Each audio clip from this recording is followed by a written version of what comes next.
For the first time, we're learning details about a second Trump Tower meeting, a different one that has caught the attention of special counsel Robert Mueller. According to the New York Times, just 3 months before the election, Donald Trump Jr. met with Republican donor Eric Prince. Remember him? He's the founder of the military contractor Blackwater, happens to be the brother of the current Education Secretary Betsy DeVos, and a man named George Nader, who has close relationships with real princes from Saudi Arabia and the UAE, and a third man identified as an Israeli social media specialist. Now, according to the Times, those present offered to help Trump win. Quote, "The meetings are the first indication that countries other than Russia may have offered assistance to the Trump campaign in the months before the presidential election. The interactions are a focus of the investigation by Robert Mueller." It goes on to say the interviews, some in recent weeks, are further evidence that special counsel's investigation remains in an intense phase, even as Mr. Trump's lawyers are publicly calling for Mr. Mueller to bring it to a close. The president, of course, fired back on the report on Twitter, quote, "Things are really getting ridiculous. The failing and crooked, but not as crooked as Hillary Clinton, New York Times, has done a long and boring story indicating that the world's most expensive witch hunt has found nothing on Russia and me, so now they are looking at the rest of the world." Here to talk about it, Robert Anderson, former FBI Assistant Director of Counterintelligence, former Executive Assistant Director of the Criminal, Cyber, Response and Services Branch, and Michael Crowley, National Security Editor and Senior Foreign Affairs Correspondent for Politico. Good evening and welcome to you both. Bob, I'll start with you. What is Mueller interested in, do you think, about this meeting? And what does it tell us that they're asking about this meeting? We're on a lag of several weeks behind the Mueller investigation, I'm sure, but they're asking about it late in the game. Yeah, so I think it shows a couple things clearly. It puts the president's eldest son square in the meeting of multiple meetings now with multiple countries that he's looking at in any way he can to try to help his father potentially win the presidency of the United States. I think that's very important. It spans way outside of Russia. Obviously, it brings in UAE, Saudi Arabia, aspects of Israel into this also. And I think it also shows clearly the complete lack of understanding of potential laws around this type of action or counterintelligence concerns that obviously Bob Mueller would be looking at in his investigation. Please help us with one thing. In your experience, did Hyannis have visitors from around the world and nations trying to get in on the Kennedy campaign? Did Kennebunkport have people from the UAE come in and try to have an in the Bush campaign? How normal or not normal is this kind of behavior, these kinds of visitors? I think it's a great question. So the answer is it's very normal. I think a lot of countries try to get in as quick as they can to try to get close to anybody that's trying to run for a seat of power in our country. I think one of the things that is clear, though, in this campaign, especially after the president won, was the lack, especially early on in his presidency and late in his campaign, of anybody there that even understood the relevance of counterintelligence or foreign intelligence operations that could have been launched or potentially possibly put in front of anybody in his campaign. Michael, on a political score, this can't be good for the man Jimmy Kimmel insists all media call DJ TJ, Donald J. Trump Jr.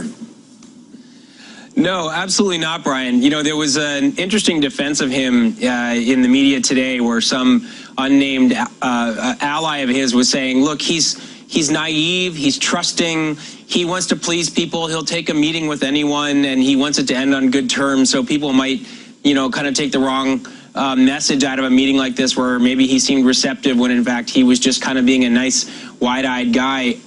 You know, maybe the other interpretation is that the Trump family and the Trump operation was sort of had an anything goes attitude towards this campaign and felt like, great, if a foreign government wants to help us, we either know that that is wrong and don't care, or we haven't really paid a lot of attention to how American elections are supposed to run, and we are not aware that this is highly improper. So we'll sit down and talk to them and hear what they have to say. I should say it's important to note The Times story does not make it clear whether there was any follow-through, whether there might have been some violation of the law, but it looks terrible for Donald Trump Jr. to have had the meeting at all, particularly in the context of that Trump Tower meeting with Russians who were peddling what they said was dirt on Hillary Clinton. It just suggests that Mueller should keep looking, because they were open to things that most people would have said, get out of here, we're not interested in. So, Bob, what does that lead you to believe the Mueller questions are about? Well, I think Mueller's going to look at intent, right? So not only after they had the first meeting with Russia, but then had subsequent meetings with other countries. I think that shows a clear intent, as we were talking about earlier, that they'd look for any aspect of help, even if it's outside the United States. And I think that's what's startling a lot of people in this investigation. That is definitely where they're going to dive into, and that's where they're going to focus. On the subject of dirt, I want to show you something Rudy Giuliani said. We'll come back and act as a truth squad right after we hear this. When I ran against them, they were looking for dirt on me every day. I mean, that's what you do. Maybe you shouldn't, but you do it. Nothing illegal about that. And even if it comes from a Russian or a German or an American, it doesn't matter. And they never used it. It's the main thing. They never used it. They rejected it. If there was collusion with the Russians, they would have used it. How true is that? I think it's absolutely not true. I think, honestly, Mr. Giuliani is really losing credibility rapidly when he starts talking like that. I think any common sense American that doesn't even understand the criminal legality of what we're talking about would not agree with any foreign power trying to influence our presidential election. Michael, this can happen when you have a well-known lawyer/spokesman for your cause. When the other team, in this case Robert Mueller, not only doesn't leak, they seem to be hermetically sealed. They don't react to these allegations. These allegations hang out there and become the truth for some over time. Yeah, Brian, I hope people will look at Politico tomorrow morning. A story I edited today has a headline. I believe it was Robert Mueller has a new spokesman, Rudy Giuliani. Giuliani is out here saying all these things that he says Mueller is doing. Mueller has told him this. Mueller has this kind of timeline, and Mueller can't respond. Mueller has been incredibly tight-lipped. It's possible he's leaking to journalists and we don't know about it, but I have to tell you, Brian, the sort of feeling among journalists in Washington is really that is not happening. It's not like everyone in Washington knows that Mueller is dishing and the rest of America doesn't know.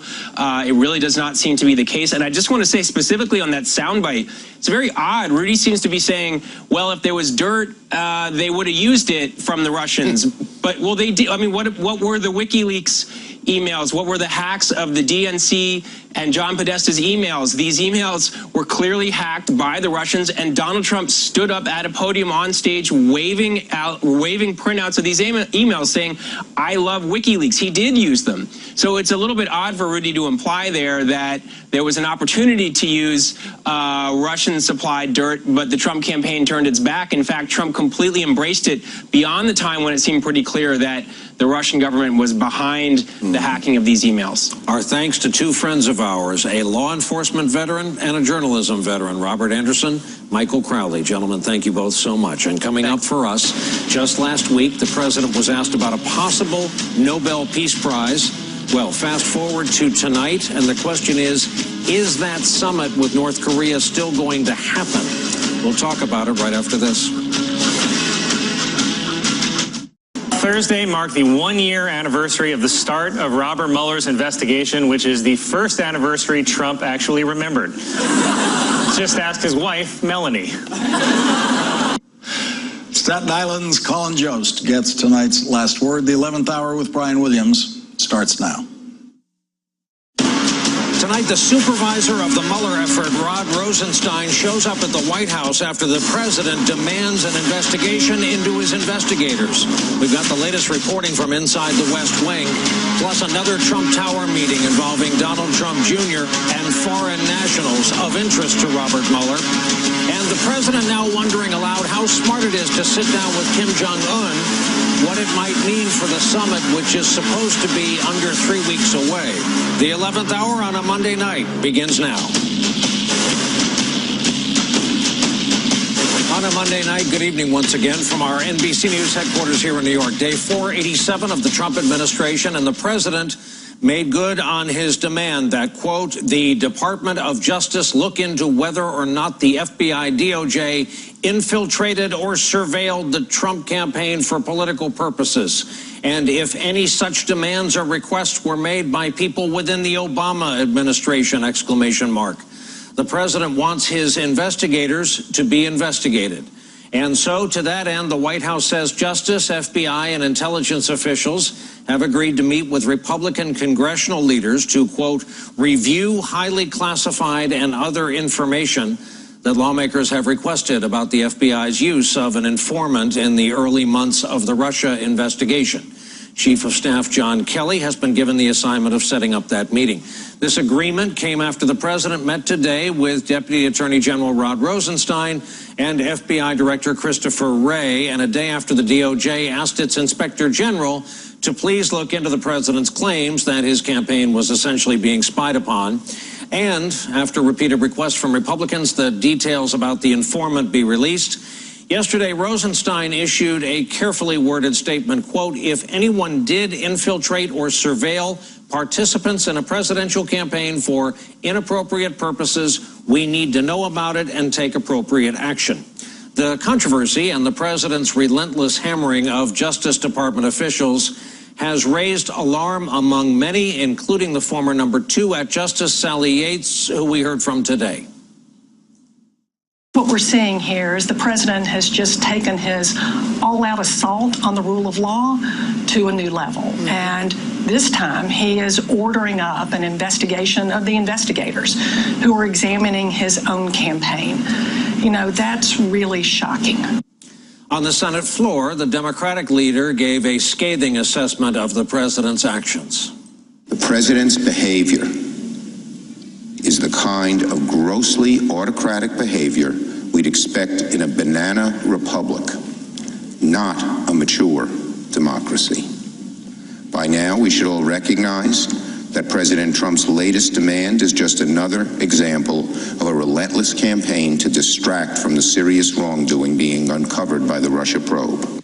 Now, among Republicans on the Hill, there was a range of reactions. Senator Jeff Flake, an outspoken and almost out-of-town Trump opponent, was cautious. The president to order the DOJ to investigate someone or something is simply not appropriate. I have my own questions whether that's constitutional. All the remedies, the real remedies, are on the backside, and we don't want to get there. And so we just encourage the president not to do this, and for the DOJ to stand up and say, no, this isn't appropriate. Over in the House, Republican Mark Meadows, who heads the Freedom Caucus, welcomed the president's move with this statement, quote, I applaud the president's leadership and push for transparency, and I hope the Department of Justice will follow suit by making the relevant documents available to Congress. While a referral to the Inspector General is a step in the right direction, the department has an obligation to comply with congressional requests for oversight. Their attempt to circumvent this responsibility will not go unnoticed. As Trump wages war on the FBI, his lawyer Rudolph Giuliani is staying on message and on the offensive. He has told the New York Times that Special Counsel Robert Mueller shared his timeline and that, in fact, Mueller hopes the obstruction portion of his investigation will be completed by September 1st. Meanwhile, a Reuters report says, quote, a source familiar with the probe called the September 1st deadline entirely made up, and another apparent effort to pressure the special counsel to hasten the end of his work. Today, the one-time head of the Trump transition team, who still talks to the president, former New Jersey Governor Chris Christie, revealed what he has told Trump about the length of this investigation. I've told him many times that there's no way to make an investigation like this shorter, but there's lots of ways to make it longer. And he's executed on a number of those ways to make it longer. Bob Mueller himself is not a partisan. He's an honest guy. He's a hardworking guy. He's smart. And you can't argue that the investigation hasn't been effective so far. Got a number of guilty pleas, a couple of indictments in a year. It's pretty good work. Some quotes there we might be hearing again. Earlier tonight, the vice president took a contrary view, more closely echoing the president and his core supporters. I think it's time that the special counsel wrap it up. The truth is, it's been now more than a year. The special counsel has a team around them that's been looking into all of the allegations here. And with the full cooperation of the White House, they've been able to assemble the facts. And I continue to hope and to say very respectfully that the special counsel ought to, with all deliberate means, complete their work. Well, let's bring in our leadoff panel for a Monday night. Ashley Parker, Pulitzer Prize-winning White House reporter for The Washington Post. Julia Ainsley, NBC News national security and justice reporter. And Jeremy Bash, former chief of staff at CIA and the Pentagon, former chief counsel to House Intel. And Jeremy, it's in your capacity as a non-practicing lawyer that I'd like to begin with you. Even though various press reports have been saying this gentleman identified was not an embedded spy in anyone's operation. This whole thing went from idea to full-blown crisis in a big hurry. What does this Trump move signal to you, and what does the Justice Department reaction thus far signal to you? Well, the reason why protecting human sources is so important is though this individual may have played sort of a negligible role in this counterintelligence investigation, it's quite possible, Brian, that he has played a significant role in other counterintelligence investigations. And whenever you have a human source reporting on the activities of, say, the Russian intelligence services, and they are core to that investigation, and then we reveal publicly or pressure others to reveal publicly that this individual is affiliated with U.S. intelligence, that could jeopardize this source's life. So it's terribly irresponsible for the president or any of his supporters to do that. As for whether the Justice Department is acting appropriately, Brian, here's what I would say to that.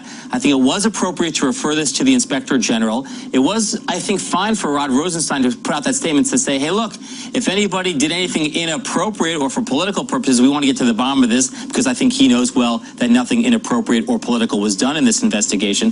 Where I'm less comfortable and actually uncomfortable is with the White House meeting with only congressional leaders. Why is the White House involved with this? The president is a subject of this investigation. They should not be meeting with the Justice Department at all. Yeah, we have a guest in our next segment, a Justice Department veteran who feels Rosenstein is giving up too much on an incremental basis, but we'll talk about that in due time. So, Ashley, tell us the backstory. As I said, this went from idea to full-blown crisis in the space of one weekend. What's the backstory of the president's immersion in this?